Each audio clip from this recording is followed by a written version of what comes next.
आपल्या लोकांची आपली वाहिनी एबीडी न्यूज मराठी। उल्हासनगर शहरातील प्रभाग क्रमांक 15 मध्ये राजकीय वातावरण तापले असून भाजप उमेदवार धनंजय बोडारे यांनी लावलेला भाजपचा पट्टा अज्ञातांनी जाळल्याची घटना समोर आली आहे। या घटनेमुळे परिसरात तणावाचे वातावरण निर्माण झाले होते। या प्रकरणी भाजप कार्यकर्ते जय शर्मा यांनी विठलवाडी पोलीस ठाण्यात तक्रार दाखल केली होती। सीसीटीव्हीच्या आधारे पोलिसांनी तत्काळ कारवाई करत 2 इसमांना ताब्यात घेतले आहे। अटक करण्यात आलेल्यांमध्ये भाजपचे माजी मंडळ अध्यक्ष कमल पंजाबी आणि भारत अहुजा यांचा समावेश आहे। भाजप निशाणी असलेला पट्टा जाळण्यासारखी कृती ही कायदा व सुव्यवस्थेचा प्रश्न निर्माण करणारी असून अशा घटनांना पोलिसांकडून कोणतीही माफी दिली जाणार नसल्याचे पोलीस सूत्रांनी सांगितले।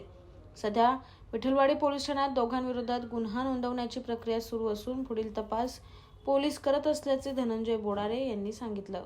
सकाळी समजलं मला की सकाळी साधारणतः 8:30-9च्या दरम्यान इथं भाजपची भारतीय जनता पार्टीची त्या ठिकाणी लावलेली पट्टी म्हणजे ज्यावर निशाणे आहे ते खाली पडलेले आणि अर्धवट जाळलेले।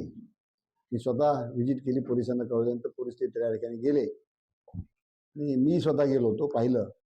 त्यानंतर तिथून पोलीस स्टेशनला आलो। पोलीस स्टेशनला स्थानिक आमचे मंडलाध्यक्ष होते बरोबर, जय शर्मा आणि अरुण शेट्टी तिथल्या पक्ष कार्यालय सांभाळतात।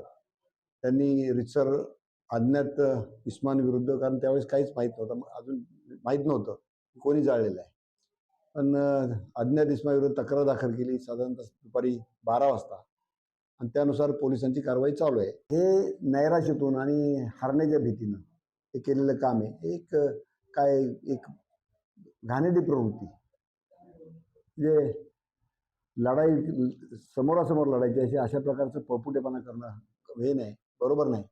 आणि म्हणून ते निराशातून आणि हार होईल या भीतीने केलेली कृत्य आहे।